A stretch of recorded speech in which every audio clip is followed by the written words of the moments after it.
কসাইয়ের দোকানের সামনে গেলে লাত্তি ছিল আমার কপালে, কিন্তু আল্লাহ তাআলা আমাদেরকে কুকুর বানায় নাই, আমাদেরকে আল্লাহ তাআলা গরু বানায় নাই, ছাগল বানায় নাই। আল্লাহ তাআলার দয়া এবং মায়ের মাধ্যমে আমাদেরকে সৃষ্টির শ্রেষ্ঠ মাখলুক মানুষ বানায় পাঠাইছেন। জোরে বলেন না আলহামদুলিল্লাহ। মানুষের দল শুনো শুনো, আল্লাহ তাআলা যদি চাইতেন আমাদেরকে হিন্দুর ঘরে পাঠাইতে পারতেন কিনা? চেয়ারে বসেন, আরে বসেন, চেয়ারে বসেন। এই আমি কইছি বসতে, আপনি চেয়ারে বসেন। বসেন। আল্লাহ তাআলা ইচ্ছা করলে আমাকে হিন্দুর ঘরে পাঠাইতে পারতেন কিনা? জোরে বলেন না। আল্লাহ তাআলা ইচ্ছা করলে আমাকে খ্রিস্টানের ঘরে পাঠাইতে পারতেন, কিন্তু না না, আমার আপনার আল্লাহ দয়া করিয়া মায়া করিয়া আমাদেরকে মুসলমানের ঘরে পাঠাইছেন। জোরে বলেন না আলহামদুলিল্লাহ। ও মুসলমানের দল শুনো শুনো, আল্লামা রুমি রহমতুল্লাহি আলাইহি এই কথাটাই বুঝাইতে চাইছেন। আমরা কোনদিন মালিকের দরবারে কোনো দরখাস্ত পাঠাই নাই, মালিকের দরবারে কোনো আরজি পাঠাই নাই, মালিকের দরবারে কোনো অনুনয় বিনয় করি নাই, কিন্তু আপনার আমার আল্লাহ দয়া করিয়া মায়া করিয়া আমাদেরকে সৃষ্টির শ্রেষ্ঠ মাখলুক বানাইয়া পাঠাইছেন। জোরে বলেন না আলহামদুলিল্লাহ। এ মুসলমানের দল শুনো শুনো, আল্লামা রুমি রহমতুল্লাহি আলাইহি জানায় দেয়, বান্দা যখন আলহামদুলিল্লাহ বলে আল্লাহ রব্বুল আলামিনের কলিজাটা ঠান্ডা হয়ে যায়। উদাহরণ দিতে গিয়ে কিতাবের মধ্যে আসছে, একটা সন্তান সামান্য খাবার মায়ায় পড়িয়া বড় মহাব্বত করে ওনার মাকে মা বলে ডাক দেয়। সামান্য কাপড়ের মায়ায় পড়িয়া একটা সন্তান তার বাবাকে বাবা বলে ডাক দেয়। সন্তান যখন তার মাকে মা বলে ডাক দেয়, মায়ের কলিজাটা ঠান্ডা হয়ে যায়। যখন তার বাবাকে বাবা বলে ডাক দেয়, বাবার কলিজা ঠান্ডা হয়ে যায়। আল্লাহ রাব্বুল আলামিন ডাক দেয়া বলেন, ও সন্তান, তুমি যখন তোমার মাকে সামান্য খাবার মায়ায় পড়িয়া বড় মোহাব্বতের সাথে মা বলে ডাক দাও, তখন তোমার মায়ের কলিজা ঠান্ডা হয়ে যায়। সামান্য কাপড়ের মায়ায় পড়িয়া তুমি যখন তোমার বাবাকে বাবা বলে ডাক দাও, তোমার বাবার কলিজা ঠান্ডা হয়ে যায়। আল্লাহ রাব্বুল আলামিন ডাক দিয়া বলেন, ও সন্তান, তুমি যখন তোমার মাকে বড় মহাব্বত কইরা মা বলে ডাক দাও, তুমি যখন তোমার বাবাকে বাবা বলে ডাক দাও, তখন আমি আল্লাহ কুদরতি চক্ষু দিয়া বান্দা তোমার দিকে তাকাই থাকি। ও বান্দা,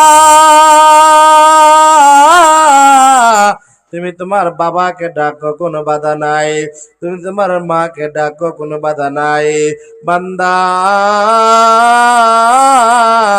তুমি সামান্য খাবার মায়ায় পড়িয়া তুমি বড় মহাব্বতের সাথে তুমি তোমার মাকে মা বলে ডাক দাও, তুমি তোমার বাবাকে বাবা বলে ডাক দাও। ও বান্দা শুনো শুনো, তুমি তোমার মাকে ডাকো, কোনো বাধা নাই। তোমার বাবাকে ডাকো, কোনো বাধা নাই। তোমার মাকে ডাইকা তোমার বাবাকে ডাইকা আমি আল্লাহ রাব্বুল আলামিনের নিয়ামতের শুকরিয়া আদায় কইরা যদি আলহামদুলিল্লাহ বলো, আমি আল্লাহ তোমার উপরে খুশি হইয়া যাই। জোরে বলেন না সুবহানাল্লাহ। আল্লাহ রাব্বুল আলামিন ডাক দিয়া বলেন, ও বান্দা,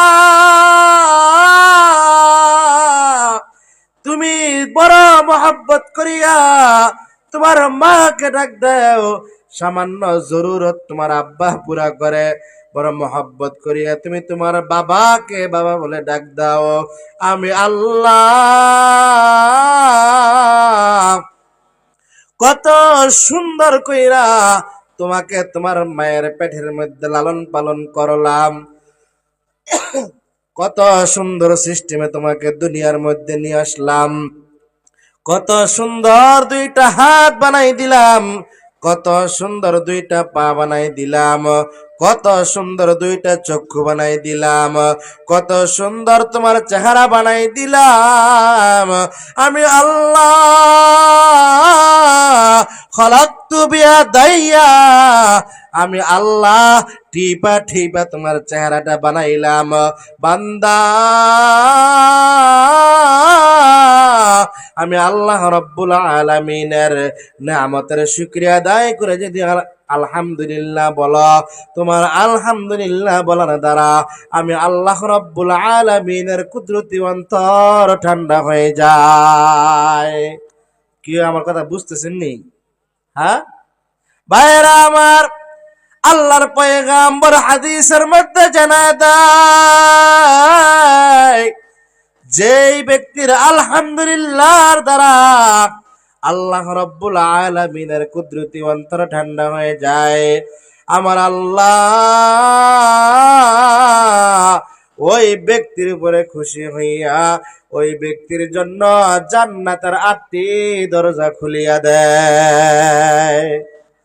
আতিনা ফি দার দুনিয়া না হাসান, আতিনা ফি দার উকবানা হাসান, ইয়া গিয়াসাল মুস্তাগীসিন আহদিনা লাফতিখারা বিল উলুমি ওয়াল গিনা।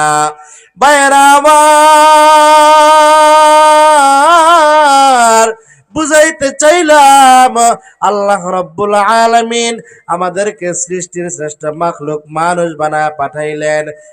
এখান তো নয়, আল্লাহর পয়গাম আল্লাহ রব্বুল আলামিন আমাদেরকে মুসলমান বানায় পাঠাইলেন। এখান তো নয়, আল্লাহর পয়গাম্বর মুহাম্মদুর রাসূলুল্লাহ সাল্লাল্লাহু আলাইহি সাল্লাতু ওয়াসসালামের উম্মত বানায় পাঠাইছেন। জোরে বলেন না আলহামদুলিল্লাহ। ও নবীর উম্মতের দল, যেই নবীর উম্মত হওয়ার জন্য আদম পয়গাম্বর থেকে ঈসা পয়গাম্বর পর্যন্ত প্রতিটা নবী প্রতিটা মুহূর্ত বারবার মালিকের দরবারে কান্নাকাটি করেছে, হে দয়ার মালিক আল্লাহ, জমানার নবী মুসা না বানাইয়া, জমানার নবী ইব্রাহিম না বানাইয়া, জমানার নবী ইসমাইল না বানাইয়া আখিরি পয়গম্বর সাইয়্যিদুল মুরসালিন খাতামুন নবিয়্যিন আশরাফে আম্বিয়া রাসূল কিবরিয়া সাইয়্যিদুল ইমাম সাইয়্যিদুল বাশার জনাবে মুহাম্মদুর রাসূলুল্লাহ সাল্লাল্লাহু আলাইহি সাল্লাতু ওয়াসসালামের উম্মত যদি বানাইতেন তাহলে আমাদের জীবন ধন্য হয়ে যাইত। জোরে বলেন না সুবহানাল্লাহ। নবীর উম্মতের দল আদম পয়গাম্বর থেকে ঈসা পয়গাম্বর পর্যন্ত প্রতিটা নবী প্রতিনিয়ত প্রতি মুহূর্তে মালিকের দরবারে বিশ্ব নবী মুহাম্মদুর রাসূলুল্লাহ সাল্লাল্লাহু আলাইহি সাল্লাতু ওয়াসসালামের উম্মত হওয়ার জন্য দোয়া করেছেন। কিন্তু আমার আল্লাহ বিনা দোয়াতে বিনা দরখাস্তে আমাদেরকে আল্লাহ তাআলা মুহাম্মদ নবীর উম্মত বানাইছেন। এই জন্য খুশি না বেজার? ও নবীর উম্মতের দল, মুহাম্মদ নবীর কেমন দাম জাননি? শুধু মুহাম্মদ নবীর দাম নয়, মুহাম্মদ নবীর উম্মতের দাম আল্লাহ রব্বুল আলামিনের হাবিব সাহাবাই কারামদেরকে সামনে নিয়ে বসা আল্লাহর পয়গম্বরে মনে মনে চিন্তা করে, আরে আমি নবীর হায়াত কম, আমার উম্মতের হায়াত কম, পূর্বের জমানার নবীদের হায়াত ছিল বেশি, ওই সমস্ত নবীর উম্মতের হায়াত ছিল বেশি, তাহলে আমি এত অল্প সময়ে আমার উম্মত কিভাবে জান্নাত কামাই করবে? আল্লাহর পয়গম্বরের মনটা অনেক খারাপ। আল্লাহ রাব্বুল আলামিন আয়াত নাজিল করে দিলেন, মান যা